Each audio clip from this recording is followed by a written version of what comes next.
Hello. Audible தான். கேட்கறது. ஓகேவா? Audible.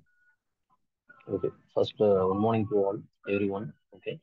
My name is Nandagopal. என் பேர் நந்தகோபால். பிஎஸ்சி நர்சிங் கம்ப்ளீட் பண்ணிட்டு ஸ்டாஃப் நர்ஸாக Tamil Nadu government nurses association registration பண்ணிட்டு ஸ்டாஃப் நர்ஸாக இப்போ SRM medical college and research சென்டரில் ஒர்க் பண்ணுறேன். ஓகே. நான் இப்போ ஐஎம்சியூவில், அதாவது ஐசியூவில் இருக்கேன், மெடிசன் ஐசியூ. ஸோ நான் பேசுறது உங்களுக்கு புரியுதுங்களா? ஹலோ. புரியுது. ஓகே. ஸ்டாஃப் நர்ஸாக ஒர்க் பண்ணுறேன். எனக்கு இந்த மந்தோட 6 மந்த் எக்ஸ்பீரியன்ஸ் அதாவது கம்ப்ளீட் ஆயிருக்கு. ஓகேவா? ஸோ எனக்கு கொடுத்துருக்க டாபிக் வந்து மெடிக்கல் லாஸ் அண்ட் எத்திக்ஸ் அப்படின்ட்டு கொடுத்துருக்கீங்க. So medical law and ethics அப்படின்னா என்ன? Medical profession. ஓகே. எனக்கு வந்து மற்றவங்களும் பேசுற மாதிரி இருந்தால் நல்லா இருக்கும். அப்ஜித், நித்யா, சந்தியா, திரு இருக்கீங்களே, நீங்களாம் கொஞ்சம் ஏதாவது பேசுங்க. போஸ்ட் மட்டும் தான் பேசுற மாதிரி தெரியுது. அட்லீஸ்ட் நீங்க குரூப் மட்டும் கனெக்ட் பண்ணிட்டு சும்மா வேற ஏதாவது ஒர்க் பண்றீங்களான்னு தெரியல. Just reply. நான் பேசுறது கேக்குதுல்ல? நான் கவனிக்கிறோண்ணா. கேக்குதுண்ணா. ஓகே. அப்பதான் கொஞ்சம் இன்ட்ராக்ஷன் நல்லா இருக்கும். சரியா? Okay. One second. Good morning to all. So my topic is medical laws and ethics. So what about medical laws and ethics? So medical law அப்படின்னா என்ன, அப்புறம் எத்திக்ஸ்னா என்னன்னு பார்க்கலாம். ஓகேவா? மெடிக்கல் எத்திக்ஸ் அப்படின்னா it is a system of a oral it is a system of moral principles that apply values and judgments to the practice of medicines அப்படின்ட்டு சொல்றாங்க. அதாவது ஒரு கோட்பாடு அப்படி வச்சுட்டு தான் நம்ம வந்து ஒரு ஒரு செயல்படுறோம்னா அதுக்குன்னு சில நார்ம்ஸ் வச்சுருக்கோம். அப்படிதான் இருக்கணும். ஒரு ஜட்ஜ்மெண்ட், நார்ம்ஸ், ப்ராக்டிஸ் அது மாதிரி தான் வந்து நம்ம ஃபாலோ பண்ற மாதிரி இருக்கும்.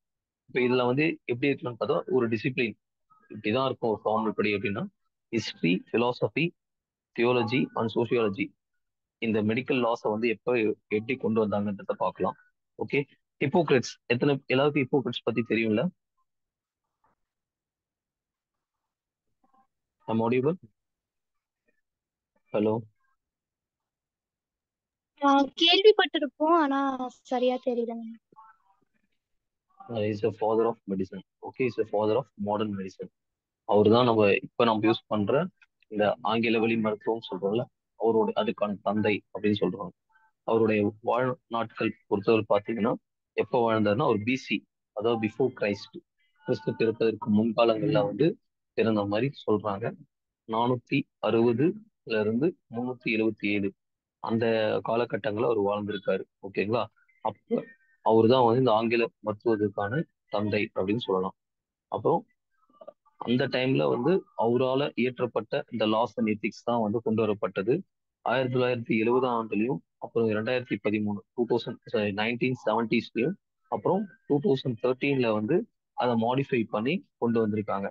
ஸோ ஃபர்ஸ்ட் ஒரு ஃபிசிஷியன் அண்ட் பேஷண்ட் ரிலேஷன்ஷிப் தான் வந்து ஒரு ஃபிசிஷியன் தான் டாக்டர்ஸ், அதாவது டாக்டர் ஸ்டாஃப்லாம் இருக்காங்கல்ல அவங்க, பேஷண்ட் நமக்கு தெரியும், பேஷண்ட்ஸ் ரிலேஷன்ஷிப் இவங்களுக்குள்ள நடக்கக்கூடிய அந்த ஒரு வெதர் ட்ரீட்மெண்ட்டாக இருக்கலாம், கேராக இருக்கலாம், அவங்கள வந்து மெடிகேஷன் கொடுக்கறதா இருக்கலாம், இல்லை பேஷண்ட் வந்து டாக்டர்ஸ் கிட்ட கம்ப்ளைண்ட், எனக்கு கை வலிக்குது, கால் வலிக்குது, இல்லை ஜுரம் காய்ச்சலா இருக்கு அப்படின்றதெல்லாம் இதை வந்து ஒரு ஃபார்முலா, ஒரு மாரல், ஒரு பிரின்சிபல் படி கொண்டு போகிறதுக்கு பேர் தான் வந்து லாஸ் அந்த எத்திக்ஸ் அப்படின்னு சொல்லலாம். ஓகேவா?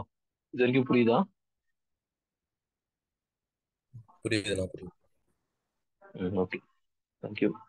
சிக்னிஃபிகன்ஸ் அண்ட் நான் வயலன்ஸ், அதாவது நம்ம ஒரு பேஷண்ட் வராங்க, அந்த பேஷண்ட் வந்து நம்ம கிட்ட ஒரு கம்ப்ளைண்ட் ஏதோ ஒன்று சொல்றாங்க, இல்லை ஒரு டாக்டர்ஸ் கிட்ட ஏதோ சொல்றாங்கன்னா நம்ம ஃபர்ஸ்ட் அதை வந்து உள்வாங்கணும்.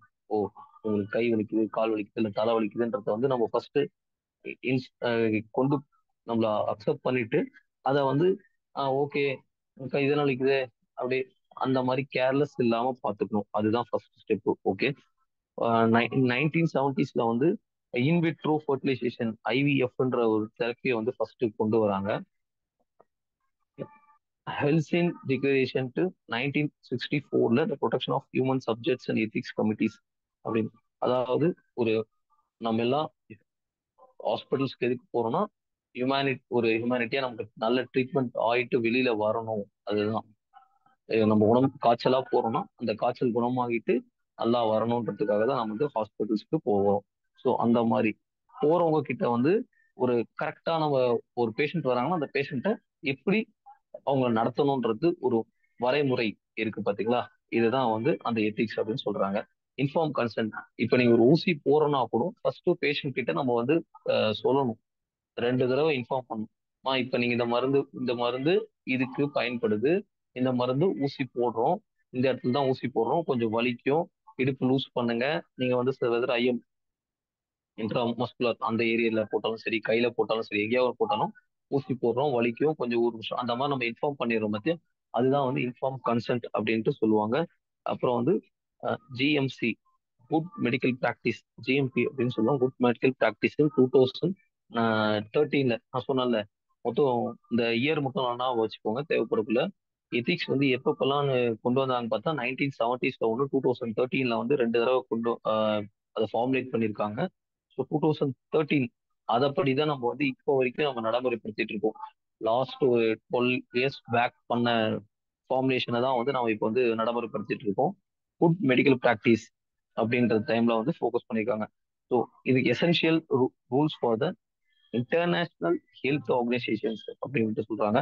அதாவது உலகத்துல இருக்க எல்லா ஹாஸ்பிட்டல்ஸ் எல்லாத்துக்குமே வந்து ஒரு ஒரு சில கோட்பாடு. நீ அங்க பார்த்தாலும் சரி, நம்ம ஊர்ல பார்த்தாலும் சரி, அமெரிக்கால பார்த்தாலும் சரி, ரஷ்யால பார்த்தாலும் சரி, மெடிசன் பொறுத்தவரை அதோட பிராண்டு மட்டும் வேணா மாறலாமே தவிர ஜெனரிக் நேம் அந்த பேஷண்ட் ஆக்ஷன்ஸ் எல்லாமே கிட்டத்தட்ட ஒன்னாதான் இருக்கு. ஸோ ஃபர்ஸ்ட் அதுல ஒரு மொத்தம் 9 டாபிக்ஸ் இருக்கு. அந்த 9 டாபிக்ஸும் நான் கொஞ்சம் கொஞ்சம் டிஃபைன் பண்றேன். ஓகேவா? ஹலோ. ஓகே. Okay bro. ஓகேண்ணா. ரிசர்ச் எக்ஸாமினேஷன்ஸ் ஆன் மென் அப்படின்ட்டு சொல்றாங்க. முதல்ல வந்து இப்போ நம்ம ஒரு ஒரு மருந்து கண்டுபிடிக்கிறோம்னா அது எப்படி பண்ணுவாங்கன்னா ரிசர்ச் அடிப்படையில தான், ஒரு ஆய்வு அடிப்படையில தான் வந்து ஒரு மருந்து கொடுப்பாங்க. இப்போ நமக்கு கோவிட் வந்தது அந்த டைம்ல கூட நமக்கு வந்து தடுப்பூசி அதாவது வேக்சினேஷன்ஸ் எல்லாம் கொடுத்துருந்தாங்க. அப்ப வந்து என்ன அதுக்கு வந்து பல கிட்ட டெஸ்ட் ரிசர்ச் பண்ணி அது நமக்கு யூஸ் ஆகுதா அப்படின்றத பார்த்துதான் அந்த இன்ஜெக்ஷனை வந்து நமக்கு ப்ரொவைட் பண்ணுவாங்க. ஸோ ஃபர்ஸ்ட் வந்து ரிசர்ச். அப்புறம் எஸ்தோன்ஷியா அப்படின்ட்டு சொல்லுவாங்க. எஸ்தோன்ஷியானா killing of mercy, suffering pain. அது இப்போ ஒரு பேஷண்ட் பெயினா வராங்க, வலியோட வராங்க, இல்லை ஒரு காய்ச்சலா வராங்க, சில பேர் அடிபட்டு வராங்க அப்படின்னா அவங்களுக்கான உடனடி ரெமெடி எப்படி அதை வந்து குணப்படுத்தணும், இப்படி இந்த மருந்து குடித்தா உடனே அவங்களுக்கு வந்து நல்லா ஆகும். அந்த டைம் அந்த பெயின் வந்து அவங்கள ரொம்ப வயிற்று வலியோட வரக்குள்ள அவங்களுக்கு உடனே நம்ம என்ன பண்ணுவோம், ஒரு பேன் இன்ஜெக்ஷன், ஹாஸ்பிட்டலுக்குள்ள இன்ஜெக்ஷன் பேன் அப்படின்னு சொல்லுவாங்க. அந்த பேன் போட்ட உடனே கொஞ்சம் வயிற்று வலியை கொஞ்சம் கம்மி பண்ணும். அந்த மாதிரி உடனடியே வரவங்களை கம்மி பண்ணும்.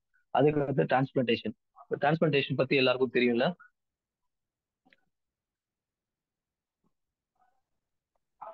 கொஞ்சம் தெரியும் அண்ணா. டிரான்ஸ்பிளான்டேஷன் என்ன, நீங்க உங்களுக்கு தெரிஞ்ச வேர்ட்ல அப்படியே சொல்லுங்க. தமிழ் இங்கிலீஷ் எது வேணாலும் சரி. ஜஸ்ட் உங்களுக்கு டிரான்ஸ்பிளான்டேஷன் என்ன, அதை மட்டும் சொல்லுங்க.